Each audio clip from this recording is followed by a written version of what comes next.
I like to say it feels like the first day of school. We've kind of all dispersed for the past month, 5-6 weeks after Bill's mandatory minicamp. Yet we all come back here, ironically enough, on a college campus here at St. John Fisher University for Bill's training camp getting underway. Jonathan Acosta, John Scott here. We were out here at St. John Fisher this morning watching practice, hearing from Sean McDermott, Brandon Bean, Josh Allen, and Terrell Bernard as well.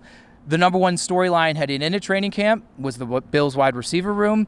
I'd say the number one talking point coming out of day one, the Bills wide receiver group, because boy, Jonathan, was the offense humming today. And if we're going to keep it kind of on the back-to-school topic, right, whenever you head back, go into the new grade and everything, there's always that one class that stands out on your schedule, like, oh, this is going to be – I'm interested to see how this one goes, right? I think for the Bills offense, that's the wide receiver position. We saw them during mandatory minicamp and offseason, and you get a little bit of a taste for what each of the guys brings to the table, but you don't really know until you start to see them in training camp, preseason, regular season. Even Sean McDermott kind of spoke about it, used an interesting analogy comparing them to the silverware drawer in his house, saying, we don't know what we have, but we do know what we have in the sense that, you know, there's all these pieces in your silverware drawer that do different things, and the Bills have all these different types of wide receivers that do different things. You have speedsters like KJ Hamler. You have slot guys like Khalil Shakir. You have big-bodied outside guys like a Keon Coleman or Chase Claypool. So this really the first time that we start to see all of that coming together. And pass catchers includes wide receivers and tight ends. We'll talk about tight ends in a sec. But for wide receiver, Keon Coleman really stood out, made a couple of impressive catches in 7-on-7 drills and red zone work. And I know you were focusing on the offense. You even saw him have a drop in individual drills. Drop in individuals. And he bounced back to have that sort of performance, which I think is big. You want to start off always, first day of training camp, you want to start off on the right foot. So for him to show the play, show his work and go out there and have that chemistry with Josh, I think was a really telling sign on this first day of training camp. One thing that stood out to me from what Josh Allen had to say after Keon Coleman's first practice, the team's first practice, was how impressed he was with almost his processing ability. He used the word lightning, and we understand how fast every level you play the game, the speed of the game ramps up. And that's a lot of the adjustment here for some of these guys, is processing, whether it be hot routes or getting on the same page. Allen also saying he liked what Keon was doing in scramble drills. And we understand if you're going to play with Josh Allen, you sure as heck better be good at reading and feeling your quarterback and understanding where to go when he is on the move here. A good first impression, albeit here. Let's talk about the other pass catcher that was absolutely awesome here in day one, and it's someone that had great expectations a year ago. I think they're even higher now, and I think when a lot of us have discussed the Bills' passing game, what it might look like this season, Dalton Kincaid has maybe been the one at the forefront as opposed to a specific wide receiver. And it's not just a fantasy football perspective where like, oh, who's the Bills' number one pass catcher who might get the most stats? Dalton Kincaid. I think in reality and in the functionality of this offense, it's something where you can envision, hey, they might go through Dalton Kincaid. It's something in some of the earlier conversations we've had with Vic Carucci. He mentions that he could foresee something similar to Kansas City and how Travis Kelce, even though he's a tight end, he's the number one pass catcher for that team. And based on what we saw today, it looks like Kincaid might be ready for that year two jump. He started off in red zone work with a kind of slant intermediate route over the middle. Josh finds him, easy touchdown. Degree of difficulty goes up a little bit later, maybe not even 2 minutes later. Josh rifles a throw towards the back of the end zone. Kincaid goes up, leaps, and grabs it. The crowd here at St. John Fisher loved it because Bills fans, the crowd here, they know how important Dalton Kincaid is to this offense this year. So we talk about Keon Coleman having a first day of training camp that was pretty strong. The exact same thing can be said for Dalton Kincaid. And a lot of these other wide receivers, whether it was 7-on-7 work or it was 11-on-11 work, again, no contact here, that's day one here, they also made it. I know KJ Hamler made a nice play. We saw other guys, Justin Shorter made a play. We see guys that across this list here that made plays. And one thing that I found interesting that I have not seen, this is my 11th training camp here covering the Bills, every time the offense scored, it was like a legit team unified celebration, like merry-go-round or red rose. Like it was the choreographed things that you see some teams do around the league in regular season games. I've never seen it in training camp, especially out the gate. I believe it was Josh Allen or someone was asked about it afterwards. It was Josh. And it was premeditated. There was a reason that they were doing it. Yeah, he mentioned Joe Brady and basically them saying that everything they do in this season is because they practice it ahead of time. So the way you practice is the way you're going to play. So if they want to have that juice come game time, they want to practice having that sort of juice on offense. So that's why they do this, because Josh was talking about how hard it is to score in the NFL and everything. So when they score a touchdown, it's something that they should be celebrated. So I think a buzzword of this offseason has been juice, both from Joe Brady and Bobby Babich, and I think you can just file this under that category of juice. Bobby Babich, let me tell you, consistent as ever, out the gate at training camp, juice, energy, fire, whatever you want to use to describe him. Brandon Beane said he wakes up like he just drank 3 cups of coffee. Yes, so. that is Bobby Babich to a T. It's great. The players love him. I'll just throw this caveat, since Bobby is the defensive coordinator.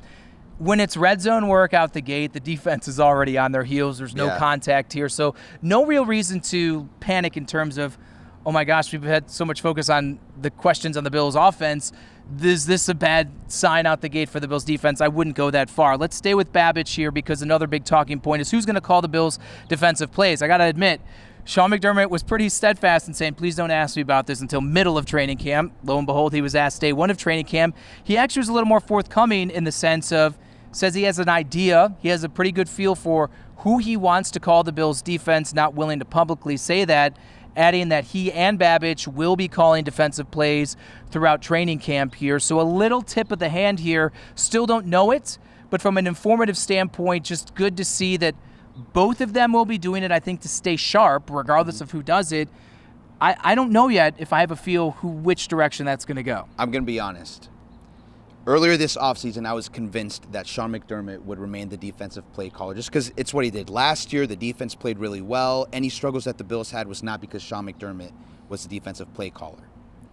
I'm starting to get a little bit more of a hunch that it might actually be Bobby Babich. Just, I don't know. It's purely speculative. Not anything that's informed is just from hearing Sean McDermott speak and anything. But just, he talked about both him and Bobby Babich will be calling defensive plays here throughout camp, and that regardless, it's important for Matthew Smiley and Joe Brady and Bobby Babich to get the hands-on experience of calling plays. And part of me just feels like everything, all of the positive reviews we've heard from Bobby Babich, the fact that they promoted him into that position of defensive coordinator, is it really is defense if he's not calling the plays or anything? So I don't know. I feel like my opinion is changing. And before I was maybe 75-25 that was going to be Sean calling the defensive play calls. Maybe I'm 51-49 right now on Bobby Babich. I know that's a cop-out, still like I'm riding the fence, but definitely my opinion on that has changed since the beginning of the offseason. So we'll keep you updated on if Sean actually divulges who will be calling defensive plays before week 1 of the regular season. Let's stay on defense here. Safety is a big position battle on that side of the ball. You'll have rotations and new guys on the defensive front, but really back in the safety room is where it's kind of open. We actually heard from Sean McDermott saying if Mike Edwards had not been hurt during mandatory minicamp and OTAs, the expectation was he would have been running with the first team along with Taylor Rapp. Yes. Yet, who was running in the first team in the spring was also running alongside at the first team here out the gate, and that's Damar Hamlin. And I'm telling you, people, we've told you this throughout OTAs and minicamp. You got to keep an eye on this guy. I liked what I saw from Damar Hamlin in bits and pieces when he was thrust into the starting role a few years ago. We obviously know what has happened since then. I think there is talent there, so I wouldn't just dismiss Damar Hamlin as a placeholder because guys are hurt or guys aren't at certain things or on the field, and he showed it once again today. And I think it's easy to forget within the broader context of the story of Damar Hamlin. When you take Taylor Rapp, Mike Edwards, Cole Bishop, and Damar Hamlin, who has been in this defense the longest? Damar Hamlin. And Sean McDermott talked about the positions that are toughest for a newcomer to grasp on a team: quarterback, middle linebacker, and safety. So I think it's something where that experience for Damar in this defense, in this system, with this team, really carries weight. You know, Cole Bishop, he's very talented, a second-round pick, but he's still learning this defense, right? Mike Edwards missed a significant portion of the offseason. So you got to put someone next to Taylor Rapp, who played last year, and we saw Damar Hamlin. He was making plays in the spring, making plays again today, had a pass breakup. And I think, to your point, I think people forget about Damar Hamlin because of what happened with him in Cincinnati and whatever. But it's something that Brandon Beane spoke to, that he talked with Damar this offseason, that DeMar got through last year. There were a lot of milestones that he kind of ticked off the list or whatever. Now this year it's about winning a job, and that DeMar Hamlin is focused on winning a job. And I think evidenced by the fact that he was running with the ones on this first day, I think he has a good fighter's chance of starting the season as a starter for this Bills defense. Yeah, we're definitely shifting the conversation to where DeMar certainly wants it to be, and that's on football. Let's just move up real quickly one level to the cornerback position, because Sean McDermott echoing something we heard from Bobby Babich earlier in the spring. Kaiir Elam has a clean slate, and I think that's important here.